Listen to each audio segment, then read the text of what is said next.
Ladies and gentlemen, the purpose of this film is to give a brief survey of the kind of programs which have been and are being transmitted by the BBC television service. We want to emphasize that it has been made for demonstration purposes, that is, for manufacturers and viewing rooms only. It is not intended for home reception.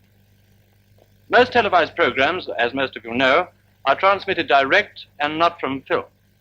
We are particularly anxious that those of you who should be watching this demonstration should not receive the impression that television programs are simply televised film transmissions.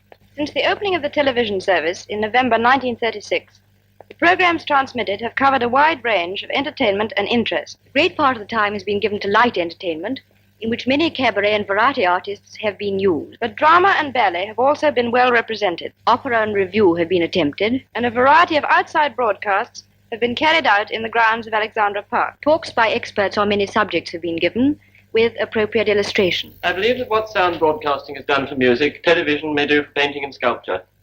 In the last few months, I've been taking works from the London galleries to the Alexandra Palace and commenting on them and showing them. In the comments that I've made, I've tried to be impartial, but I've kept in mind all the time the high percentage of so-called modern art that's always to be seen in London galleries nowadays.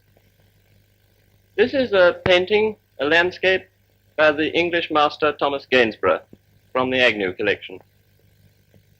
It's an example of Gainsborough's early work before he went to Bath and executed his famous portraits. And this is a masterpiece of another kind.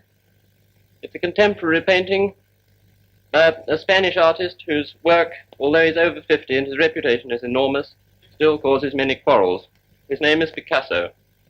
This picture is very intense in color and very lovely.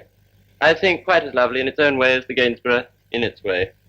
And finally, this is a carving by the young English sculptor Henry Moore. It's a carving in wood. Moore is a Yorkshireman in his 30s, and he has a rapidly rising reputation among critics and connoisseurs.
I wonder if you could demonstrate your methods on my hands, Dr. Charlotte Wolff. With greatest pleasure.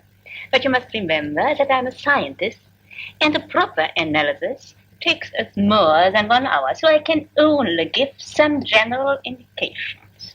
First of all, I look at the back of the hand, at the proportions between fingers and arm, at the nails, at the phalanges. All this reveals to me the general state of health and especially of the endocrine system.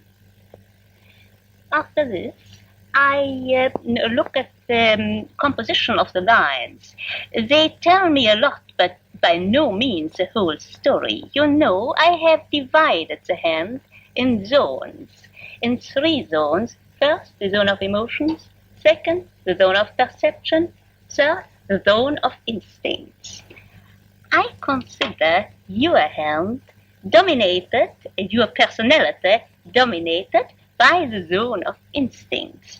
I imagine that you could find your way alone in the dark. Yes, I can. And your sense of smelling seems to me very much developed. And by the shape of your little finger, that you have a sense of hearing as a horse.